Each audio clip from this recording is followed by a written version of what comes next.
गुरुर्विष्णुः गुरुर्देव महेश्वरः गुरुर्साक्षात् परब्रह्म तस्मै श्री गुरवे नमः।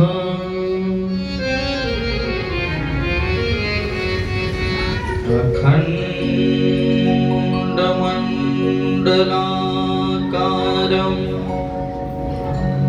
व्याप्तं येन चराचरं तदिपदं दर्शितं येन तस्मै श्री गुरुवे नमः। शुक्लां ब्रह्मविचारसार परमा माद्यां जगद्व्यापने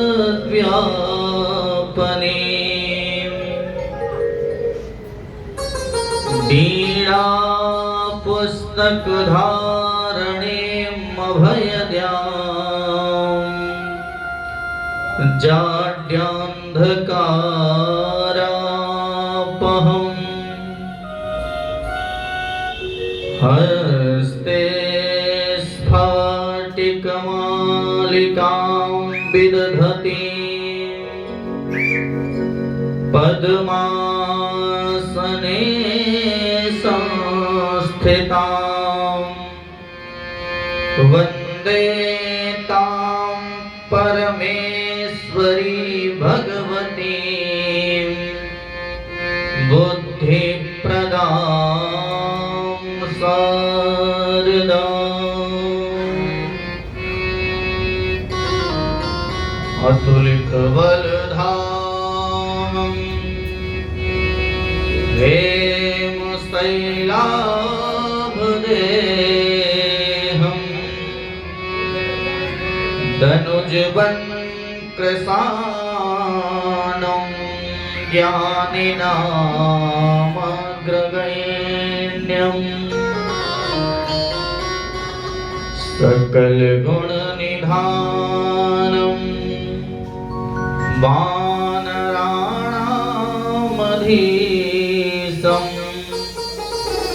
रघुपतिप्रियभक्तं वातजातं नमामि।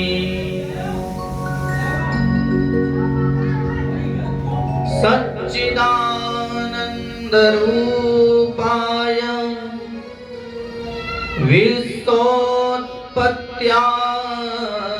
विश्वोत्पत्त्यादिहेतवे तापत्रय विनाशाय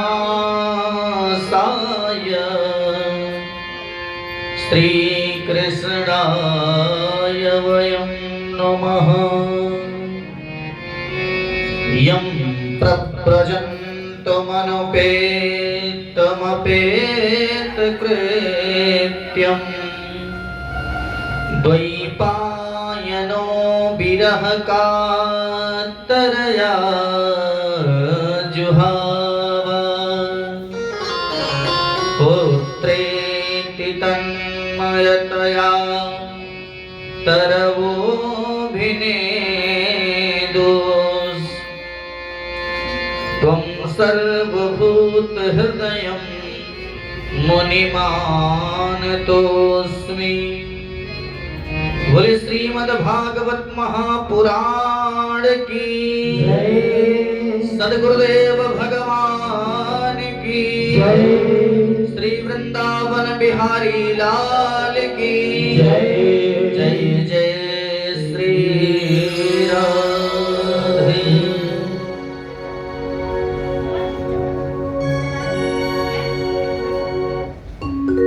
परम मंगलमय परात्पर अखिलेश्वर अकारण करुणा वरुणालय भक्तवांछा कल्पतरु दंडकृत पीतांबरधारी श्री बालकृष्ण लाल की वांगमय प्रतिमूर्ति श्रीमद् भागवत महापुराण के आज तृतीय दिवस में हम लोग चलते हैं। जैसा कि आप लोग जानते हैं कि कथा प्रवचन इत्यादि श्रवण करने से पहले अपने मन और वाणी को पवित्र करने के लिए 2 मिनट भगवान नाम संकीर्तन, उसके उपरांत श्रीमद् भागवत कथा ज्ञान गंगा में सुंदर गोता लगाएंगे हम लोग। आइए हमारे साथ मिलकर 2 मिनट भगवान नाम संकीर्तन करें। श्री राम जय राम, जय जय राम, श्री राम जय राम, जय जय राम, श्री राम जय राम, जय जय राम, श्री राम जय राम, जय जय राम, श्री राम जय राम, जय जय राम, श्री राम जय राम, जय जय राम, श्री राम जय राम, जय जय राम, श्री राम जय राम।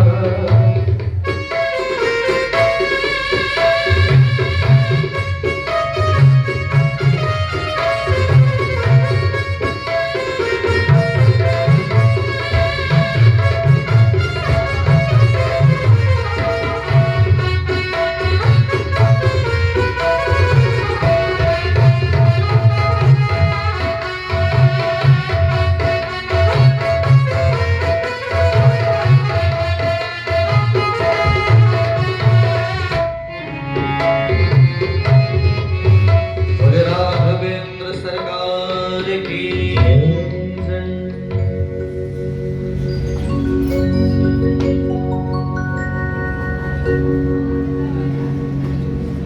कथाक्रम के आज प्रथम दिवस में हम लोग चलते हैं। सज्जनों, भागवतम या शास्त्रों में एक बात बताई गई है। व्यास जी महाराज कहते हैं कि भाग्योदयेन बहुजन्म समर्जितेन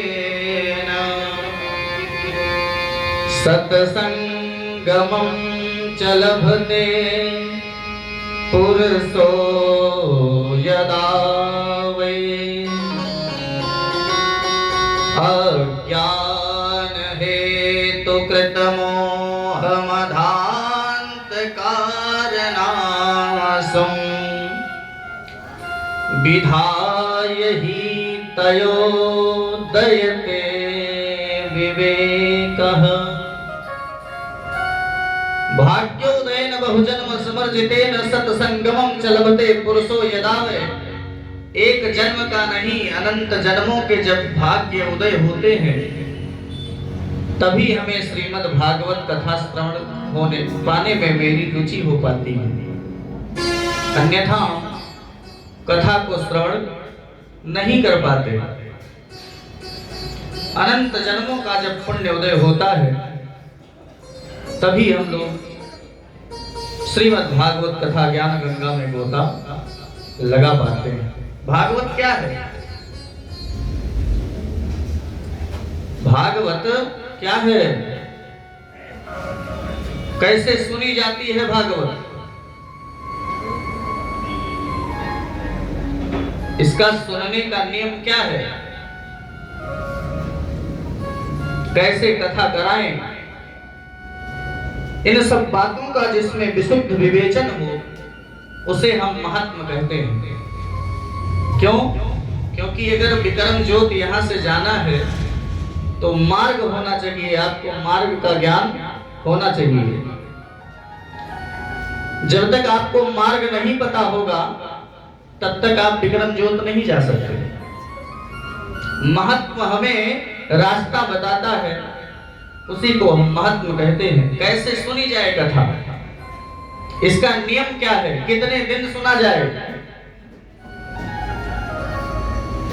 इन्हीं बातों का जिसमें विद्व विशेषण हो उन्हें हम महात्मा कहते हैं। लेकिन सज्जनों, अयोध्या का पावन पवित्र भूमि है, इसलिए महात्मा तो सब लोग जानते हैं कि कैसे सुनी जाए भागवत। फिर भी संक्षिप्त रूप में वर्णन महात्मा का करते हैं। आइए महात्मा के प्रथम श्लोक में चलें। सच्चिदानंद रूपाय विश्वोत्पत्त्यादि हेतवे तापत्रय विनाशाय श्री कृष्णाय वयं नमः। सच्चिदानंद रूपाय, जीवन में तीन बातें बहुत समझने की हैं।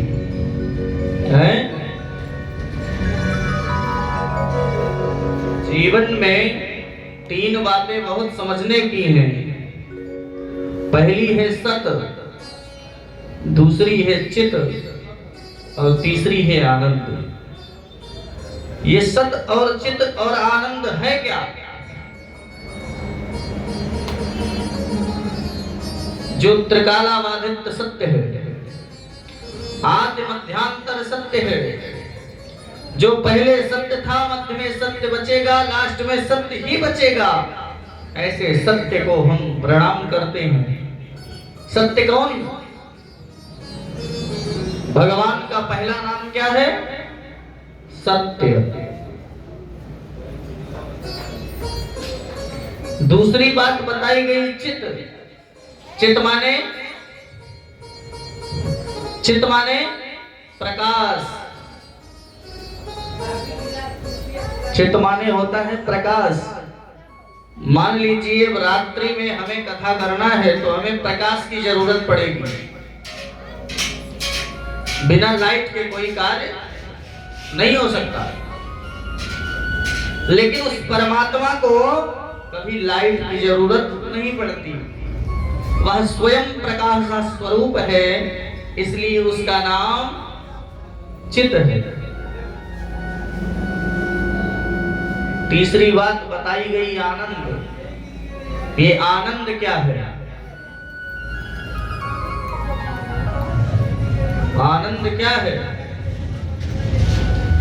डनलप के गद्दों पर शयन करने का आनंद का नाम आनंद नहीं है। एयर कंडीशन कमरे में शयन करने का नाम आनंद नहीं है। आनंद है क्या?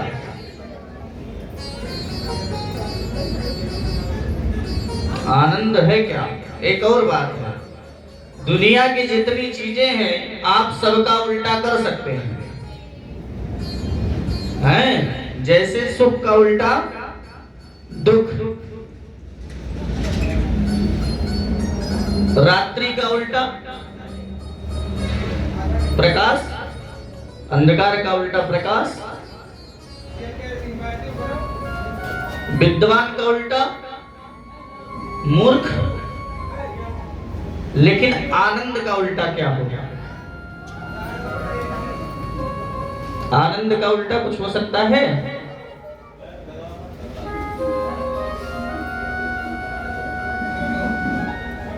आनंद का उल्टा कुछ नहीं हो सकता।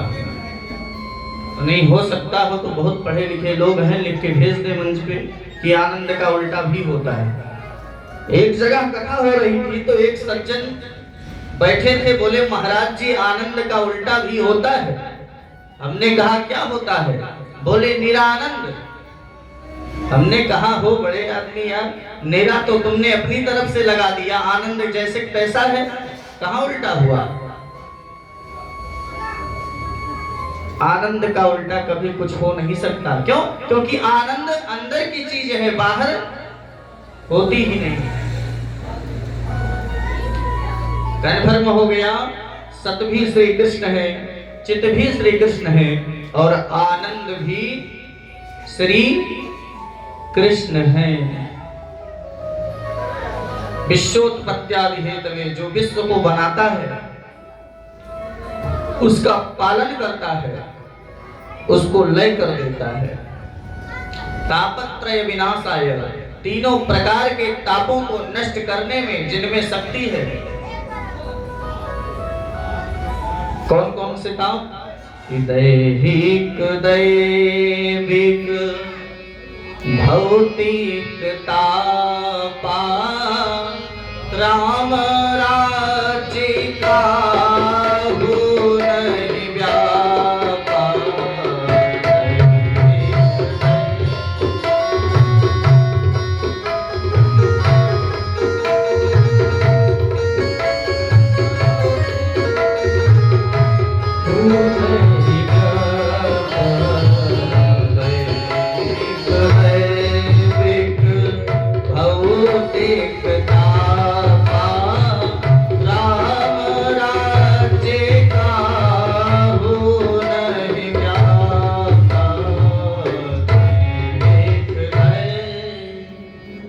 कौन कौन से ताप? दैहिक, दैविक और भौतिक। इन तीनों प्रकार के तापों को नष्ट करने में जिनमें शक्ति है। कहते हैं कोई तन दुखी, कोई मन दुखी,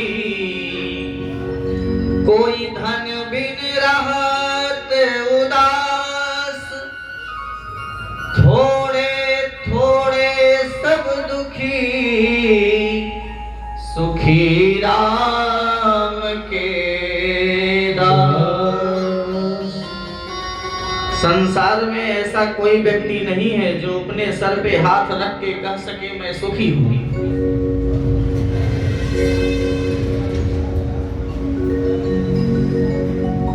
एक भी व्यक्ति ऐसा नहीं। 5-5 करोड़ रुपयों का टर्नओवर करते हैं, 5-5 करोड़ों रुपए का टर्नओवर करते हैं, लेकिन खाते क्या हैं? खाते क्या है? मूंग के दाल के साथ रूखा फुल्का। मैंने कहा सेठ जी इतने बड़े आदमी हो, इतना पैसा है, इतने रुपए का टर्नओवर करते हो और ये क्या खा रहे? मूंग के दाल के साथ रूखा फुल्का। कहा महाराज जी डॉक्टर ने मना कर रखा है, यदि चिपड़ कर खाएंगे तो ब्लड प्रेशर हाई हो जाएगा।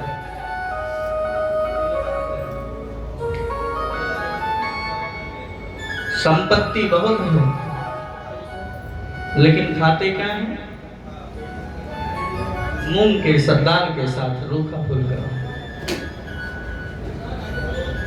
किसी को किसी बात की कमी नहीं है, अनंत संपत्ति है। पिताजी चाहते थे कि बेटे का बड़े सुंदर खानदान में शादी करूंगा,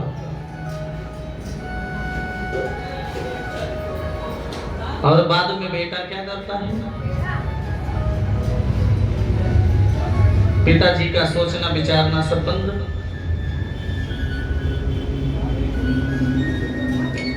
कोई धन बिन रहत उदास। एक मजदूर करने वाले व्यक्ति को कितना रुपए मिलते हैं? 300 से 500 मान लो। अब वह 300 से 500 तक में अपना खाए, बच्चे को खिलाए, बच्चे का स्कूल का भाड़ा दे, कमरे का भाड़ा दे, क्या क्या करे? कोई धन बिन रहत उदास, थोड़े थोड़े सब दुखी। और सुखी कौन है? बोले सुखी राम का दास। जो भगवान का दास है, भगवान के कीर्तन में लीन है, वही सुखी है। कबीरा सब जग निर्धना, धनवंता नहीं कोई, धनवंता सोई जानिए, जाको राम नाम धन हो। धनवंता कौन है? जो मेरे गोविंद के नाम का गुणगान करता है। आध्यात्मिक ताप, आदि दैविक ताप, आदि भौतिक ताप, तीनों प्रकार के तापों को नष्ट करने में जिन श्री कृष्ण में शक्ति है, ऐसे श्री कृष्ण को हम प्रणाम करते हैं। बोले वयम नमः,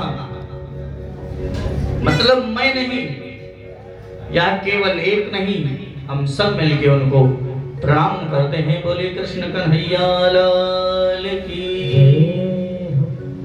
महात्मा के प्रथम श्लोक में भगवान कृष्ण का वंदन किया गया। क्यों? क्योंकि भागवतम के प्रधान देवता तो मेरे गोविंद ही है। भागवत के प्रधान देवता मेरे गोविंद हैं, इसलिए प्रथम श्लोक में भगवान कृष्ण को प्रणाम किया गया। दूसरे श्लोक में भगवान सुखदेव स्वामी का वंदन किया गया।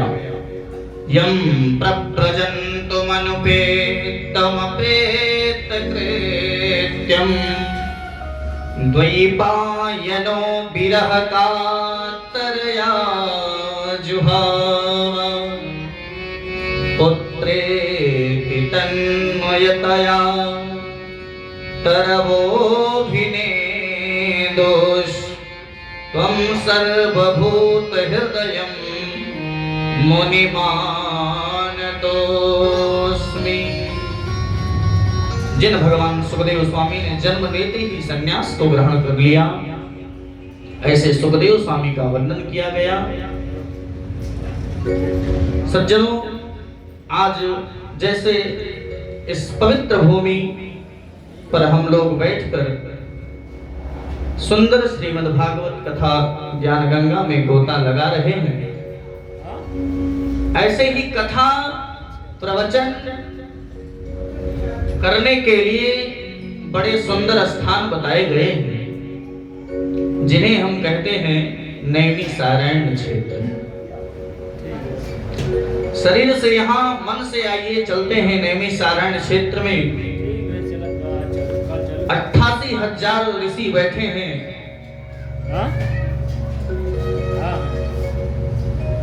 और आज संध्या वंदन नित्य क्रिया से निवृत्त होकर 88,000 ऋषि बैठकर भगवान का भजन कर रहे थे।